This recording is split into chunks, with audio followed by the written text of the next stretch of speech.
ଗଲା କଣ ହଉଛନ୍ତି କି ଡ୍ରେନ୍ ଟା ଜମା ହେଲେ ଏଇ ସଫା କରିବାକୁ ସମସ୍ତଙ୍କ ହାତ ଛିଡି ପଡୁଛି।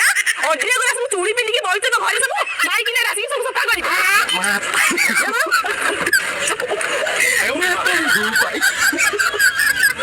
ହେଇଠି ଭାଉଜ ଆମ ବାଇରେ ବହୁତ ପଇଡ ହେଲାଣି। ବୋଉ କହିକି ପଠେଇଛି ଭାଇନାଙ୍କୁ ଟିକେ କହିଦବ ଆମ ବାଇରେ ପଇଡ ଗୁରା ସବୁ ତୋଳିଦେବେ।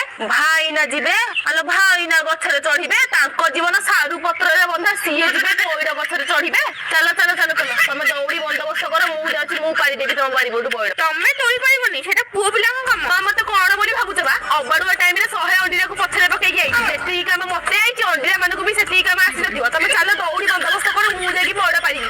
ଚାଲ। ଗାଡିଟା ଆଜି କଣ ଜମା ଷ୍ଟାର୍ଟ ହଉନି। କଣ କରିବା, ଏତେ ବାଟ ଯିବାର ଅଛି ଆମକୁ।